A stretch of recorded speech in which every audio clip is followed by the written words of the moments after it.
జై జగన్మాత, జై కాళీకృష్ణ భగవాన్. ఈరోజు గురువుగారి యొక్క కాళీకృష్ణ భగవాన్ గారి యొక్క వాక్కు ప్రభావం ఏంటో మీకు తెలియజేస్తా. నాకు ఒక స్నేహితుడు, కేదారి అనే స్నేహితుడు ఉన్నాడు. అతను ఇల్లు రిపేర్ చేయించుకుంటున్నాడు. రిపేర్ చేయించుకునే నిమిత్తం పనివాళ్ళ గురించి రాజమండ్రి శ్యామలా థియేటర్ దగ్గరికి వెళ్తే అక్కడ నుంచి ఒక పనివాడిని తీసుకొని వచ్చాడు. తీసుకొని వచ్చేటప్పుడు ఆ బండి మీద ఎక్కించుకొని వచ్చేటప్పుడు కొంత దూరం వచ్చిన తర్వాత ఆ పనివాడు, ఏమండి నన్ను కసురుకోవద్దు, మీకు ఏ పని చెప్తే పని చేస్తాను అని అంటే, అరే అలాగే చేస్తానులేండి రండి అని చెప్పి ఒక పెద్ద అయినమాట అంటే తీసుకొచ్చి పనిలో పెట్టుకున్నాడు. వాళ్ళింట్లో నుండి పని చేస్తున్నాడు. దగ్గర 13 రోజులు పని చేయడం జరిగింది. ఒకరోజు మా ఇంటి దగ్గర ప్రతి సంవత్సరం మాఘ పౌర్ణానికి మేము గురుగారి యొక్క పాదపూజ చేస్తాం.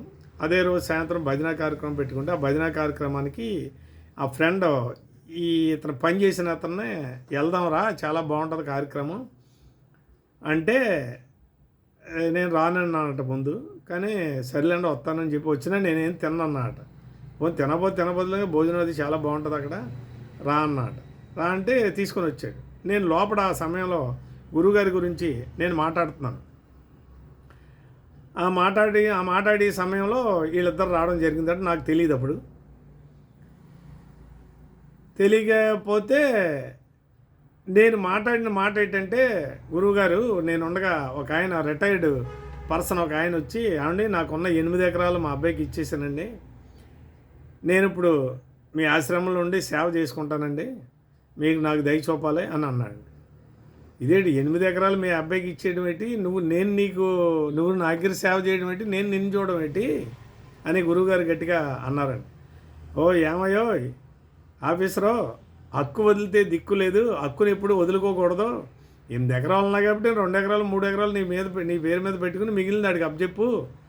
హక్కు లేకపోతే దిక్కు ఉండదు నీకు, నిన్ను చూసి వాళ్ళు ఎవరో ఉండరు అని గురువుగారు ఆయనకి బోధ చేశారండి. ఆ మాటను నేను వాళ్ళు వచ్చే సమయంలో నేను చెప్తున్నానంటే నాకు తెలియదు వాళ్ళు వచ్చారని సంగతి.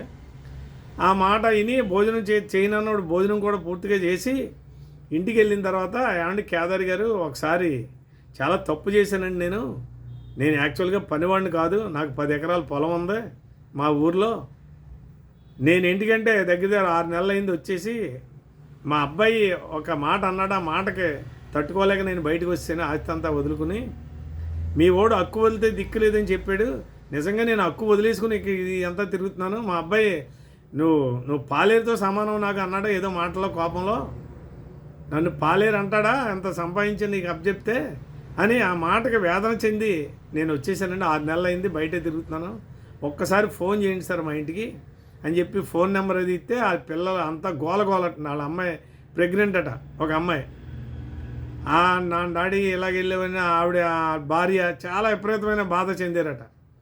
అంటే ఆ బాధ చెంది అక్కడ డబ్బులు తీసుకునే దగ్గర జీతాల డబ్బులన్నీ పూర్తి చేసుకుని వాళ్ళు ఇంటికి వెళ్ళిన తర్వాత అతను ఫోన్ చేసి అతను పొలం, అతని ఆస్తి విధానం అన్నీ చూపెట్టి, అంటే మీ ఫ్రెండ్ హక్కు వదిలితే దిక్కు లేదన్నాడు. నేను ఫ్రెండ్ అంటే నేను చెప్పడం కాదు, గురువుగారు చెప్పిన మాటను నేను చెప్పాను. హక్కు వదిలితే దిక్కు, నేను హక్కు అంతా వదిలేసి నేను ఊళ్ళంతా తిరుగుతున్నాను బెకారోళ్ళగా, చాలా తప్పు చేశాను అని అతను మారు మనసు పొంది వాళ్ళ ఇంటికి చేరి ఆ కుటుంబం ఎంతో హాయిగా ఉన్నారండి. గురు వాక్కు యొక్క ప్రభావం ప్రత్యక్షంగా మాకు నిదర్శనంగా గురువుగారు చూపించడం, అది ఆ విషయాన్ని మీ అందరికీ తెలియజేయడం చాలా ఆనందంగా భావిస్తూ సెలవు తీసుకుంటున్నాను. జై జగన్మాత, జై కాళీకృష్ణ భగవాన్.